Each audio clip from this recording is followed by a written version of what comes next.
दोस्तों साथियों नमस्कार। द पाठशाला ऑनलाइन के कलम के कथा कुंज सेक्शन में आपका स्वागत है। आज फिर हम एक नई कहानी के साथ आपसे जुड़े हैं। आज की हमारी कहानी है मुंशी प्रेमचंद द्वारा रचित सुजान भगत। यह कहानी समाज सेवा, सच्ची लगन, परोपकार और अहंकार से मुक्ति का संदेश देती है।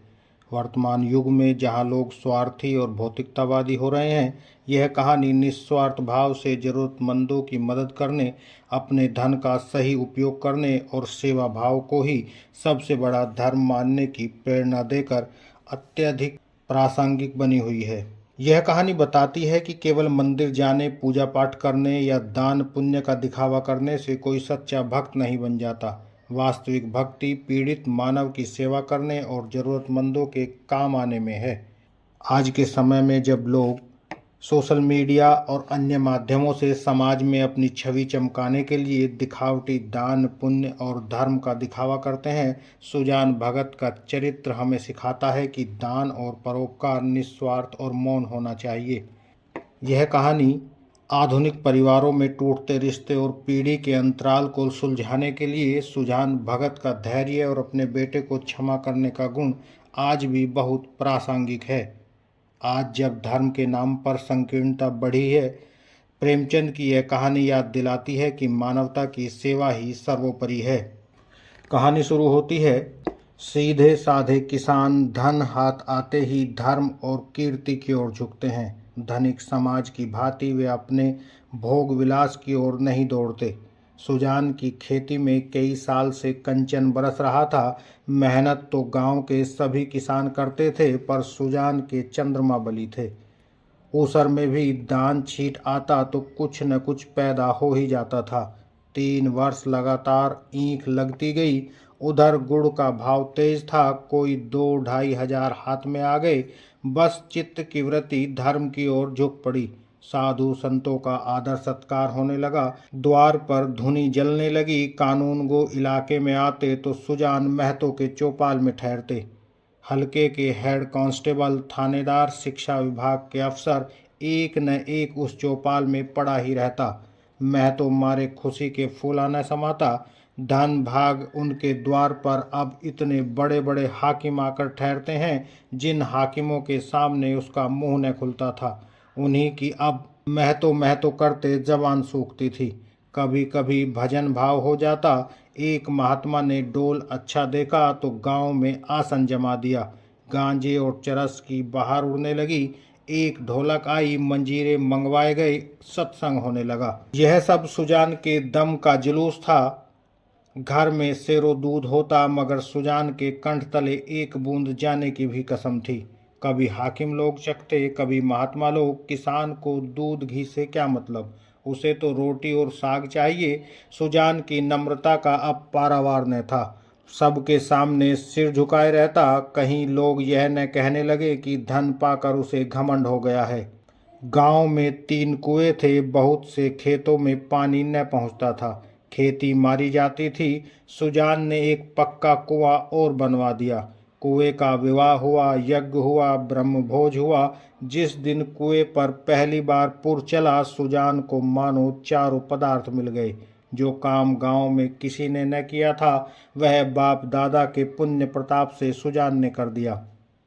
एक दिन गांव में गया के यात्री आकर ठहरे। सुजान ही के द्वार पर उनका भोजन बना। सुजान के मन में भी गया यात्रा करने की बहुत दिनों से इच्छा थी। यह अवसर देखकर वह भी चलने को तैयार हो गया। उसकी स्त्री बुलाकी ने कहा, अभी रहने दो, अगले साल चलेंगे। सुजान ने गंभीर भाव से कहा, अगले साल क्या होगा कौन जानता है। धर्म के काम में मीन मेष निकालना अच्छा नहीं। जिंदगानी का क्या भरोसा। बुलाकी, हाथ खाली हो जाएगा। सुजान, भगवान की इच्छा होगी तो फिर रुपए आ जाएंगे, उसके यहाँ किस बात की कमी है। बुलाकी इसका क्या जवाब देती। सत्कार्य में बाधा डालकर अपनी मुक्ति क्यों बिगाड़ती। प्रातःकाल स्त्री और पुरुष गया करने चले। वहां से लौटे तो यज्ञ और ब्रह्मभोज की ठहरी। सारी बरादरी निमंत्रित हुई। 11 गांव में सुपारी बाटी। इस धूमधाम से कार्य हुआ कि चारों ओर वाह वाह मच गई। सब यही कहते थे कि भगवान धन दे तो दिल में ऐसा ही दे। घमंड तो छू नहीं गया। अपने हाथ से पत्तल उठाता फिरता है। कुल का नाम जगा दिया, बेटा हो तो ऐसा हो। बाप मरा तो घर में भूनी भांग नहीं थी, अब लक्ष्मी घुटने तोड़कर आ बैठी है।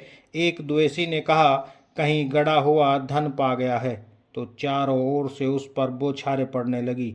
हाँ, तुम्हारे बाप दादा जो खजाना छोड़ गए थे वही उसके हाथ लग गया। अरे भैया, यह धर्म की कमाई है, तुम भी तो छाती फाड़ कर काम करते हो। क्यों ऐसी ईंख नहीं लगती, क्यों ऐसी फसल नहीं होती। भगवान आदमी का दिल देखते हैं, जो खर्च करना जानता है उसी को देते हैं। सुजान महतो सुजान भगत हो गए। भक्तों के आचार विचार कुछ और ही होते हैं। भगत बिना स्नान किए कुछ नहीं खाते। गंगा जी अगर घर से दूर हो तो वह रोज स्नान करके दोपहर तक घर न लौट सकता हो तो पर्वों के दिन तो उसे अवश्य ही नहाना चाहिए। भजन भाव उसके घर अवश्य होना चाहिए। पूजा अर्चना उसके लिए अनिवार्य है। खान पान में भी उसे बहुत विचार रखना पड़ता है। सबसे बड़ी बात यह है कि झूठ का त्याग करना पड़ता है। भगत झूठ नहीं बोल सकता। साधारण मनुष्य को अगर झूठ का दंड 1 मिले तो भगत को 1 लाख से कम नहीं मिल सकता। अज्ञान की अवस्था में कितने ही अपराध क्षम्य हो जाते हैं, ज्ञानी के लिए क्षमा नहीं है, प्रायश्चित नहीं है, अगर है भी तो बहुत कठिन। सुजान को भी अब भक्तों की मर्यादा को निभाना पड़ा। अब तक उसका जीवन मजूर का जीवन था, उसका कोई आदर्श कोई मर्यादा उसके सामने न थी। अब उसके जीवन में विचार का उदय हुआ, जहाँ का मार्ग कांटों से भरा हुआ है। स्वार्थ सेवा ही पहले उसके जीवन का लक्ष्य था, इसी कांटे से वह परिस्थितियों को तोलता था। वह अब अपने औचित्य को कांटों पर तोलने लगा। यूं कहो कि जड़ जगत से निकलकर उसने चेतना जगत में प्रवेश किया। उसने कुछ लेन देन करना शुरू किया था, पर अब उसे ब्याज लेते हुए आत्मग्लानि सी होती थी। यहाँ तक कि गौओं को दूहते समय उसे बछड़ों का ध्यान बना रहता, कहीं बछड़ा भूखा न रह जाए, नहीं तो उसका रोया दुखी होगा। वह गांव का मुखिया था, कितने ही मुकदमों में उसने झूठी शहादतें बनाई थी, कितनों से डांड लेकर मामलों को रफा दफा किया था। अब इन व्यापारों से उसे घृणा होती थी। झूठ और परपंच से कोसों दूर भागता था। पहले उसकी यह चेष्टा होती थी कि मजदूरों से जितना काम लिया जा सके लो और मजदूरी जितनी कम दी जा सके दो, पर अब उसे मजदूरों के काम की कम, मजदूरी की अधिक चिंता रहती थी। कहीं बेचारे मजूर का रोया न दुखी हो, यह उसका सकुन तकिया सा हो गया था। किसी का रोया न दुखी हो जाए। उसके दोनों जवान बेटे बात बात में उस पर फप्तियाँ कसते, यहाँ तक कि बुलाकी भी अब उसे कोरा भगत समझने लगी, जिसे घर के भले बुरे से कोई प्रयोजन न था। चेतन जगत में आकर सुजान भगत कोरे भगत रह गए। सुजान के हाथों से धीरे धीरे अधिकार छिनने लगे। किस खेत में क्या बोना है, किसको क्या देना है, किससे क्या लेना है, किस भाव क्या चीज़ बिकी, ऐसी महत्वपूर्ण बातों में भी भगत जी की सलाह न ली जाती थी। भगत के पास कोई जाने ही न पाता। दोनों लड़के या स्वयं बुलाकी दूर ही से मामला स्वयं करती। गांव भर में सुजान का मान सम्मान बढ़ता था, अपने घर में घटता था। लड़के उसका सत्कार बहुत करते, उसे हाथ से चारपाई उठाते देखकर लपक कर खुद उठा लेते, उसे चिलम न भरने देते, यहाँ तक कि उसकी धोती छाटने के लिए भी आग्रह करते थे। मगर अधिकार उसके हाथ में न था। वह अब घर का स्वामी नहीं, मंदिर का देवता था। एक दिन बुला की ओखली में दाल छांट रही थी कि एक भिखमंगा द्वार पर आकर चिल्लाने लगा। बुलाकी ने सोचा, दाल छाट लूं तो उसे कुछ दे दूं। इतने में बड़ा लड़का भोला आकर बोला, अम्मा एक महात्मा द्वार पर खड़े गला फाड़ रहे हैं, कुछ दे दो, नहीं तो उनका रोया दुखी हो जाएगा। बुलाकी ने उपेक्षा भाव से कहा, भगत के पाँव में क्या मेहंदी लगी है, क्यों कुछ ले जाकर नहीं दे देते। क्या मेरे 4 हाथ हैं, किस किस का रोया सुखी करूं, दिन भर तो तांता लगा रहता है। भोला, चौपट करने लगे हैं और क्या, अभी महंगू बैंगन देने आया था, हिसाब से 7 मन हुए, तोला तो 6.25 मन ही निकले। मैंने कहा 10 सेर ओढ़ला, तो आप बैठे बैठे कहते हैं अब इतनी दूर कहाँ जाएगा, भरपाई लिख दो, नहीं तो उसका रोया दुखी होगा। मैंने भरपाई नहीं लिखी, 10 सेर बाकी लिख दी। बुलाकी, बहुत अच्छा किया तुमने, बकने दिया करो। 10-5 दफ़े मुंह की खाएंगे तो अपने आप ही बोलना छोड़ देंगे। भोला, दिन भर एक न एक खुचड़ निकालते रहते हैं। 100 दफ़ा कह दिया कि तुम घर गृहस्थी के मामले में न बोला करो, पर इनसे बिन बोले रहा नहीं जाता। बुलाकी, मैं जानती कि इनका यह हाल होगा तो गुरु मंत्र न लेने देती। भोला, भगत क्या हुए कि दीन दुनिया दोनों से गए, सारा दिन पूजा पाठ में ही उड़ जाता है। अभी ऐसे बूढ़े नहीं हो गए कि कोई काम ही न कर सकें।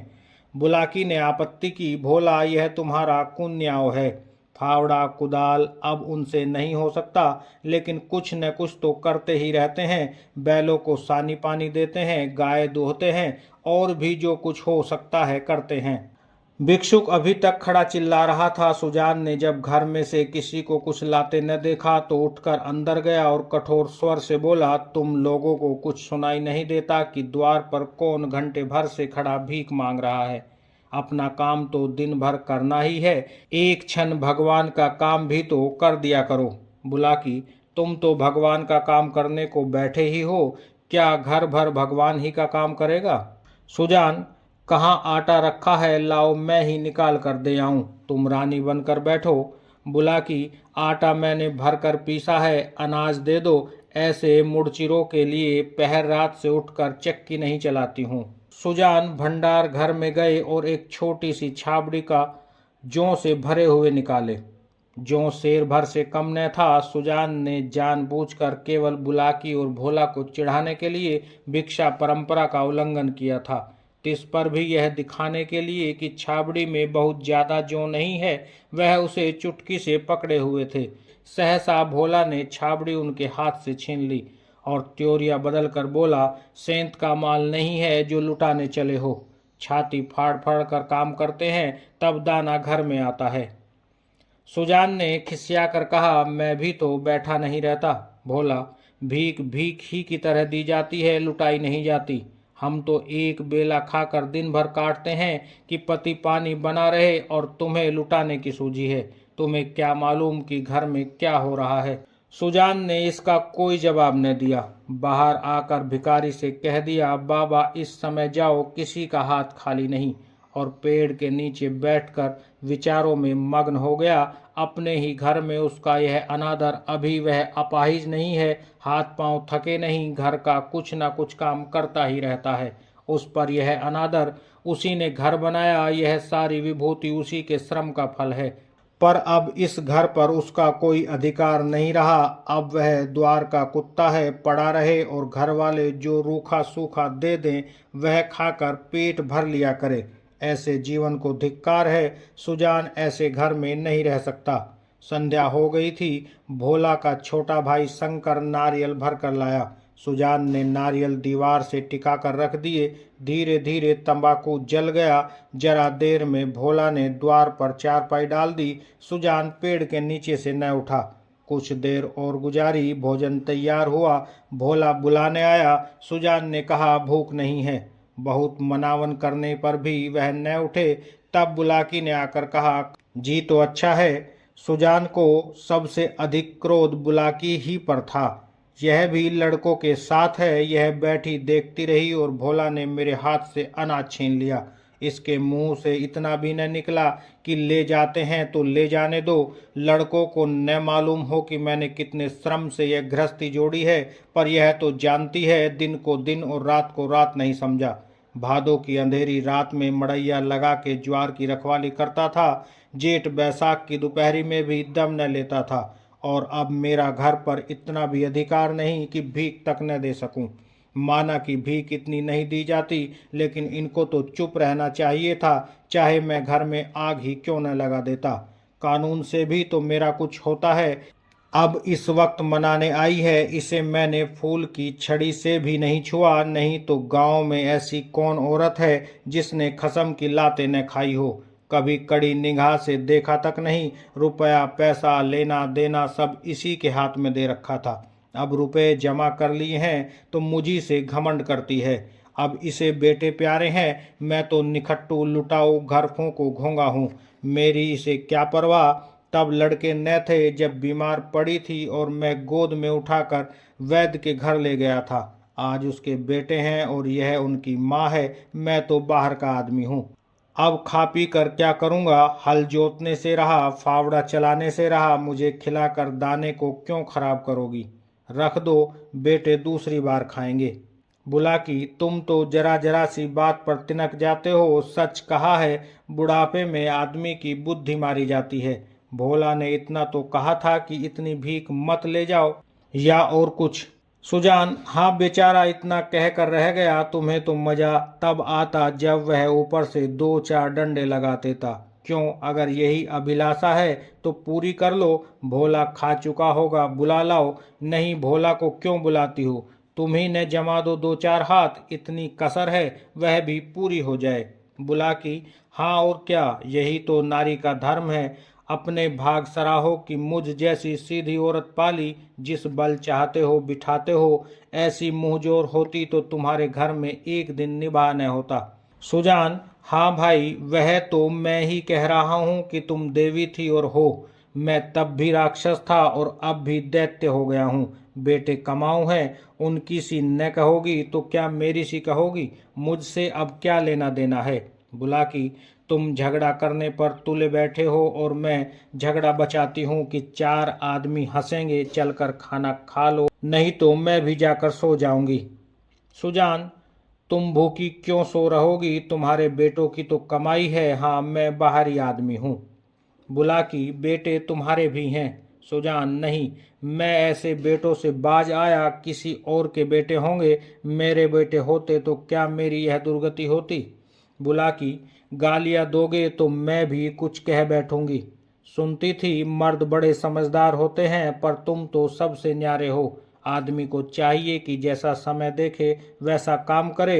अब हमारा और तुम्हारा निर्वाह इसी में है कि नाम के मालिक बने रहें और वही करें जो लड़कों को अच्छा लगे। मैं यह बात समझ गई, तुम क्यों नहीं समझ पाते? जो कमाता है उसी का घर में राज होता है, यही दुनिया का दस्तूर है। मैं बिना लड़कों से पूछे कोई काम नहीं करती। तुम क्यों अपने मन की करते हो? इतने दिनों तो राज कर लिया, अब क्यों इस माया में पड़े हो? चलो खाना खा लो। सुजान, तो अब मैं द्वार का कुत्ता हूँ। बुलाकी, बात जो थी वह मैंने कह दी, अब अपने को जो चाहो समझो। सुजान न उठे, बुलाकी हार कर चली गई। सुजान के सामने अब एक नई समस्या खड़ी हो गई थी। वह बहुत दिनों से घर का स्वामी था और अब भी ऐसा ही समझता था। परिस्थितियों में कितना उलटफेर हो गया था, इसकी उसे खबर न थी। लड़के उसकी सेवा सम्मान करते हैं, यह बात उसे भ्रम में डाले हुए थी। लड़के उसके सामने चिलम नहीं पीते, खाट पर नहीं बैठते। क्या यह सब उसके गृह स्वामी होने का प्रमाण न था? पर आज उसे यह ज्ञात हुआ कि यह केवल श्रद्धा थी, उसके स्वामित्व का प्रमाण नहीं। क्या इस श्रद्धा के बदले वह अपना अधिकार छोड़ सकता था? कदापि नहीं। अब तक जिस घर में राज किया, उसी घर में पराधीन बनकर वह नहीं रह सकता। उसको श्रद्धा की चाह नहीं, सेवा की भूख नहीं, उसे अधिकार चाहिए। वह इस घर पर दूसरों का अधिकार नहीं देख सकता। मंदिर का पुजारी बनकर वह नहीं रह सकता। न जाने कितनी रात बाकी थी। सुजान ने उठकर गंडासे से बैलों का चारा काटना शुरू किया। सारा गांव सोता था, पर सुजान कर भी काट रहे थे। इतना श्रम उन्होंने अपने जीवन में कभी न किया था। जब से उन्होंने काम करना छोड़ा था, बराबर चारे के लिए हाय हाय पड़ी रहती थी। शंकर भी काटता था, भोला भी काटता था, पर चारा पूरा न पड़ता था। आज वह इन लोंडों को दिखा देगा कि चारा कैसे काटना चाहिए। उनके सामने कटिया का पहाड़ खड़ा हो गया और टुकड़े इतने महीन और सुडौल थे, मानो सांचे में ढाले गए हों। मुंह अंधेरे बुला की उठी तो कटिया का ढेर देखकर दंग रह गई। बोली, क्या भोला आज रात भर कटिया ही काटता रह गया? कितना कहा कि बेटा जी से जहान है, पर मानता ही नहीं, रात को सोया ही नहीं। सुजान भगत ने ताने से कहा, वह सोता ही कब है, जब देखता हूँ काम ही करता रहता है। ऐसा कमाऊ संसार में और कौन होगा? इतने में भोला आंखें मलता हुआ बाहर निकला। उसे भी यह ढेर देखकर आश्चर्य हुआ। माँ से बोला, क्या शंकर आज बड़ी रात को उठा था अम्मा? बुलाकी, वह तो पड़ा सो रहा है, मैंने तो समझा तुमने काटी होगी। भोला, मैं तो सवेरे उठ ही नहीं पाता, दिन भर चाहे कितना काम कर लूं पर रात को मुझसे नहीं उठा जाता। बुलाकी, तो क्या तुम्हारे दादा ने काटी है? भोला, हाँ मालूम तो होता है, रात भर सोए नहीं। बुलाकी, मुझसे कल बड़ी भूल हुई, अरे वह तो हल लेकर जा रहे हैं, जान देने पर उतारू हो गए हैं क्या? बुलाकी, क्रोधी तो सदा के ही हैं, अब किसी की सुनेंगे थोड़ा ही। भोला, शंकर को जगा दो, मैं भी जल्दी से मुंह हाथ धोकर हल ले जाऊं। जब और किसानों के साथ भोला हल लेकर खेत में पहुंचा तो सुजान आधा खेत जोत चुके थे। भोला ने चुपके से काम करना शुरू किया। सुजान से कुछ बोलने की उसकी हिम्मत न पड़ी। दोपहर हुआ, सभी किसानों ने हल छोड़ दिए पर सुजान भगत अपने काम में मग्न है। भोला थक गया है, उसकी बार बार इच्छा होती है कि बैलों को खोल दे, मगर डर के मारे कुछ कह नहीं सकता। उसको आश्चर्य हो रहा है कि दादा कैसे इतनी मेहनत कर रहे हैं। आखिर डरते डरते बोला, दादा अब तो दोपहर हो गई, हल खोल देना। सुजान, हाँ खोल दो, तुम बैलों को लेकर चलो, मैं डांड फेंक कर आता हूँ। भोला, मैं संजा को फेंक दूंगा। सुजान, तुम क्या फेंक दोगे, देखते नहीं हो खेत कटोरे की तरह गहरा हो गया है, तभी तो बीच में पानी जम जाता है। इस गोइन के खेत में 20 मन का बीघा होता था, तुम लोगों ने इसका सत्यानाश कर दिया है। बैल खोल दिए गए। भोला बैलों को लेकर घर चला पर सुजान डांड फेंकते रहे। आधा घंटे के बाद डांड फेंक कर वह घर आए, मगर थकान का नाम न था। नहा खाकर आराम करने के बदले उन्होंने बैलों को सहलाना शुरू किया।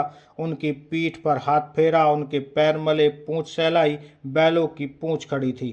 सुजान की गोद में सिर रखे उन्हें अकथनीय सुख मिल रहा था। बहुत दिनों के बाद आज उन्हें यह आनंद प्राप्त हुआ था। उनकी आंखों में कृतज्ञता भरी हुई थी, मानो वे कह रहे थे, हम तुम्हारे साथ रात दिन काम करने को तैयार हैं। अन्य कृषकों की भांति भोला अभी कमर सीधी कर रहा था कि सुजान ने फिर हल उठाया और खेत की ओर चले। दोनों बैल उमंग से भरे दौड़े चले जाते थे, मानो उन्हें स्वयं खेत में पहुंचने की जल्दी थी। भोला ने मड़ैया से लेटे लेटे पिता को हल लिए जाते देखा, पर उठ न सका। उसकी हिम्मत छूट गई थी। उसने कभी इतना परिश्रम न किया था। उसे बनी बनाई गृहस्थी मिल गई थी, उसे ज्यों त्यों चला रहा था। इन दामों वह घर का स्वामी बनने का इच्छुक न था। जवान आदमी को 20 धंधे होते हैं। हंसने बोलने के लिए, गाने बजाने के लिए उसे कुछ समय चाहिए। पड़ोस के गांव में दंगल हो रहा है, जवान आदमी कैसे अपने को वहां जाने से रोकेगा?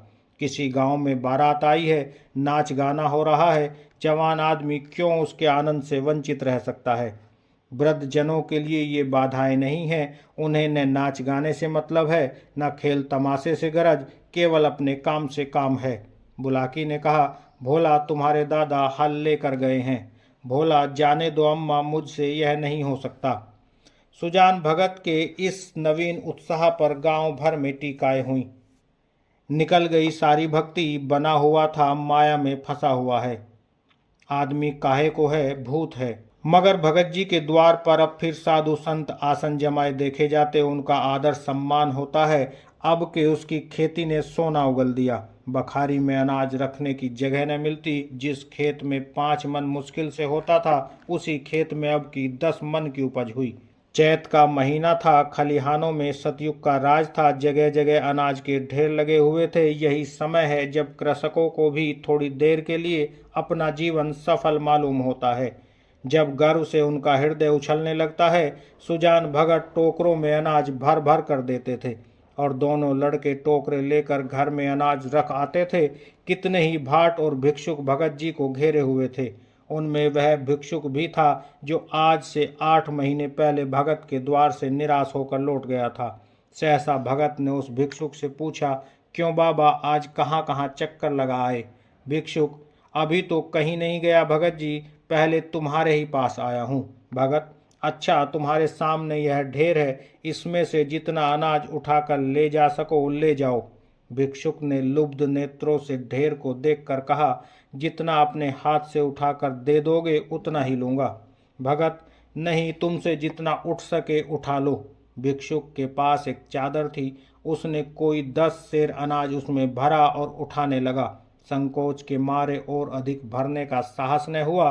भगत उसके मन का भाव समझकर आश्वासन देते हुए बोला, बस इतना तो एक बच्चा भी उठा ले जाएगा। भिक्षुक ने भोला की ओर संदिग्ध नेत्रों से देखकर कहा, मेरे लिए इतना ही बहुत है। भगत, नहीं तुम सकुचाते हो, अभी और भरो। भिक्षुक ने एक पंसेरी अनाज और भरा और फिर भोला की ओर सशंक दृष्टि से देखने लगा। भगत, उसकी ओर क्या देखते हो बाबा जी, मैं जो कहता हूँ वह करो, तुमसे जितना उठाया जा सके उठा लो। भिक्षुक डर रहा था कि कहीं उसने अनाज भर लिया और भोला ने गठरी न उठाने दी तो कितनी भद्द होगी और भिक्षुकों को हंसने का अवसर मिल जाएगा। सब यही कहेंगे कि भिक्षुक कितना लोभी है, उसे और अनाज भरने की हिम्मत न पड़ी। तब सुजान भगत ने चादर लेकर उसमें अनाज भरा और गठरी बांधकर बोले, इसे उठा ले जाओ। भिक्षुक, बाबा इतना तो मुझसे न उठ सकेगा। भगत, अरे इतना भी न उठा सकेंगे, बहुत होगा तो मन भर, भला जोर तो लगाओ, देखूं उठा सकते हो या नहीं।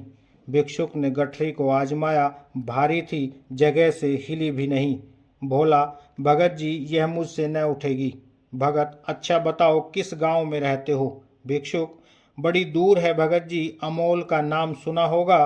भगत, अच्छा आगे आगे चलो, मैं पहुंचा दूंगा। यह कहकर भगत ने जोर लगाकर गठरी उठाई और सिर पर रखकर भिक्षुक के पीछे हो लिए। देखने वाले भगत का यह पौरुष देखकर चकित हो गए। उन्हें क्या मालूम था कि भगत पर इस समय कौन सा नशा है। 8 महीने के निरंतर अविरल परिश्रम का आज उन्हें फल मिला था। आज उन्होंने अपना खोया हुआ अधिकार फिर पाया था। वही तलवार जो केले को भी नहीं काट सकती, शान पर चढ़कर लोहे को काट देती है। मानव जीवन में लाग बड़े महत्व की वस्तु है। जिसमें लाग है वह बूढ़ा भी हो तो जवान है, जिसमें लाग नहीं, गैरत नहीं, वह जवान भी हो तो मृतक है। सुजान भगत में लाग थी और उसी ने उन्हें अमानुष्य बल प्रदान कर दिया था। चलते समय उन्होंने भोला की ओर सगर्व नेत्रों से देखा और बोले, ये भाट और भिक्षुक खड़े हैं, कोई खाली हाथ न लौटने पावे। भोला सिर झुकाए खड़ा था, उसे कुछ बोलने का हौसला न हुआ। वृद्ध पिता ने उसे परास्त कर दिया था और यही कहानी समाप्त हो जाती है। तो दोस्तों, साथियों, अगर ये कहानी आपको पसंद आई हो तो इसे लाइक करें, हमारे चैनल को सब्सक्राइब करें। आगे फिर एक नई कहानी के साथ आपसे जुड़ते हैं, तब तक के लिए दीजिएगा इजाज़त। जय हिंद, जय भारत।